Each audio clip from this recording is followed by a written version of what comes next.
Assalamualaikum warahmatullahi wabarakatuh. Perkenalkan, kami dari kelompok 10 mata kuliah dasar-dasar keislaman. Dalam pertemuan kali ini kami akan membahas materi tentang sejarah aspek filsafat. Dalam materi kali ini terdapat beberapa rumusan masalah yang akan kami bahas.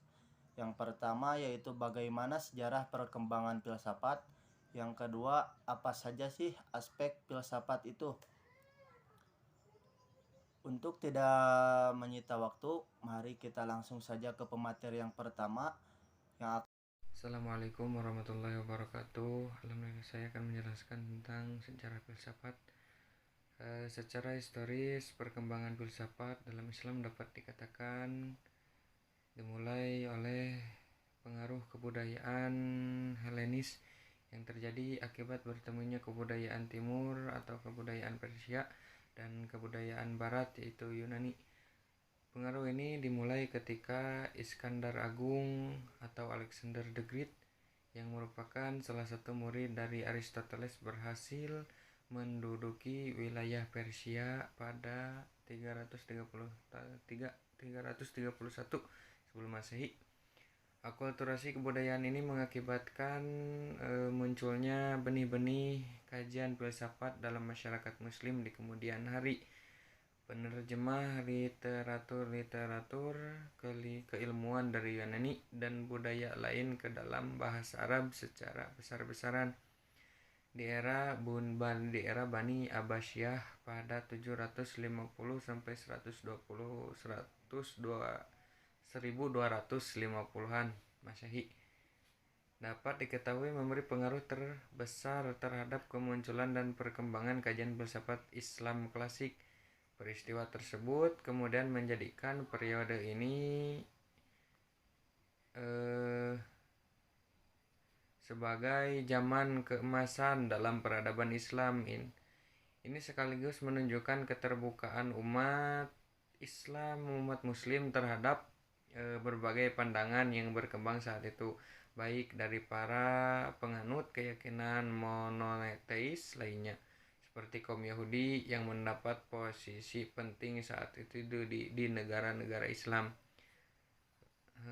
hingga kaum pagan yang terlihat dari ketertarikan umat Islam terhadap literatur bangsa Yunani kuno yang mana sering diidentikan dengan ritual-ritual paganisme.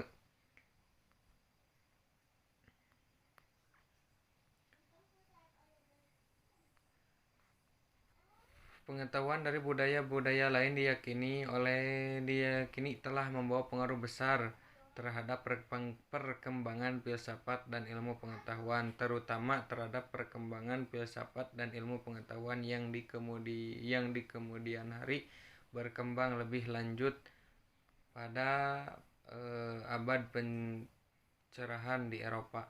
Di dunia, pemikiran Islam kemudian semakin terfokus pada pendamalan antara filsafat dan agama ataupun akal dan wahyu yang kemudian mempengaruhi semakin diusungnya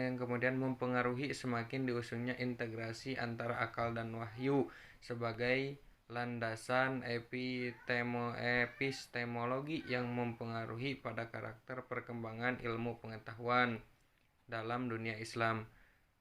Kondisi tersebut muncul semakin banyak cabang-cabang keilmuan dalam dunia Islam yang tidak hanya bersifat teosentris dengan merujuk kepada dalil-dalil Al-Quran dan Al-Hadis sebagai sumber kebenarannya oleh para mutakalim atau ahli kalam, tetapi juga bersifat antroposentris dengan rasio dan pengamalan empiris manusia sebagai landasan tanpa menghasilkan dalil dalam Al-Quran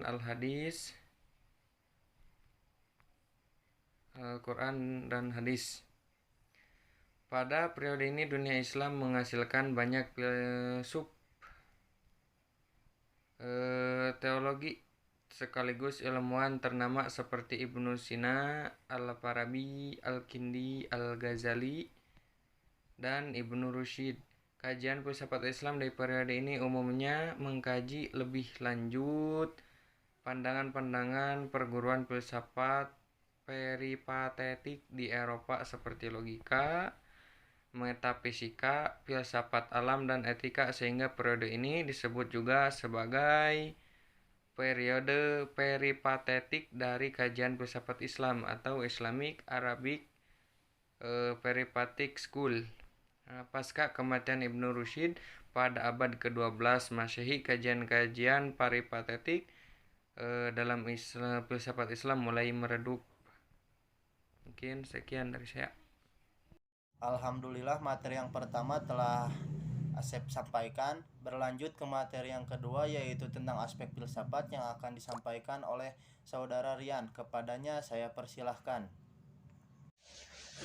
Assalamualaikum warahmatullahi wabarakatuh. Bismillah, alhamdulillah, wassalatu wassalamu ala rasulillah, amma ba'du. Pada kesempatan kali ini saya akan melanjutkan materi dari kelompok 10, yaitu macam-macam ataupun inti dari kajian filsafat. Itu diantaranya membahas 3 aspek, yaitu ontologi, epistemologi, dan aksiologi. Berikut ini penjelasan singkat dari 3 aspek tersebut beserta contohnya dalam mata pelajaran pendidikan agama Islam. Ontologi antara lain membahas objek sains, macam-macam pengetahuan, dan struktur sains.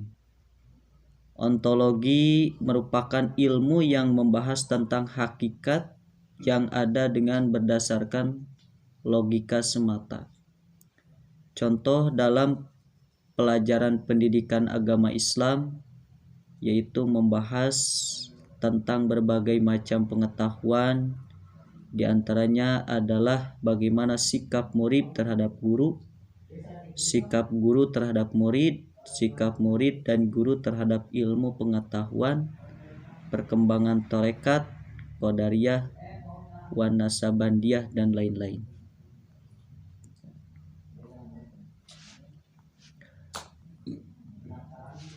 Epistemologi adalah antara lain membahas sumber pengetahuan manusia, metode memperoleh pengetahuan, dan ukuran kebenaran dalam sains. Contoh pembahasan dalam mata pelajaran pendidikan agama Islam merupakan pelajaran yang diambil dari Al-Quran dan kitab-kitab lainnya sesuai pengetahuan yang ada. Sebagaimana pada pembahasan sikap terhadap guru, itu juga sudah banyak diterangkan pada kitab Ta'lim Muta'alim dan kitab-kitab lain mengenai tentang adab ataupun sopan santun. Aksiologi yang ketiga itu membahas soal nilai dalam sains.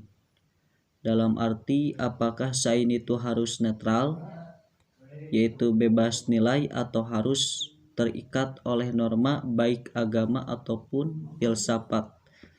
Contoh dalam mata pelajaran pendidikan agama Islam. Alhamdulillah, materi yang pertama dan kedua telah kami sampaikan. Berlanjut ke sisi kesimpulan yang akan dibacakan oleh saudara Muhammad Ridwan. Kepadanya saya persilahkan. Assalamualaikum warahmatullahi wabarakatuh.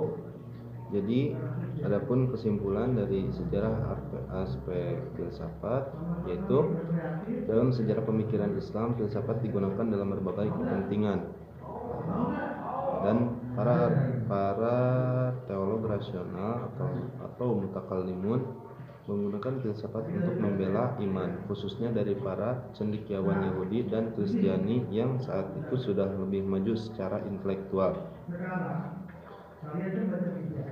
Adapun sejarah filsafat, yakni secara historis, perkembangan filsafat dalam Islam dapat dikatakan dimulai oleh pengaruh kebudayaan Helenis yang terjadi akibat bertemunya kebudayaan Timur, yakni dari Persia, dan kebudayaan Barat dari Yunani.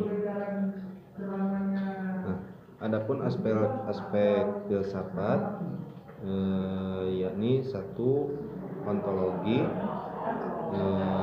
atau secara bahasa Yunani terdiri dari dua kata, on atau being dan logos atau logis. Jadi ontologi ialah the theory of being atau teori tentang keberadaan sebagai keberadaan. Adapun yang kedua yaitu epistemologi atau aspek filsafat epistemologi, yakni cara mendapatkan pengetahuan yang benar, karena epistemologi itu adalah teori pengetahuan, tidak lain dan tidak bukan merupakan kelanjutan yang tak terpisahkan dari ontologi seperti yang telah dijelaskan di atas. Dan yang ketiga yaitu aspek filsafat aksiologi, yakni secara bahasa aksiologi berasal dari perkataan aksios atau bahasa Yunani yang berarti nilai, dan kata logos yang berarti teori.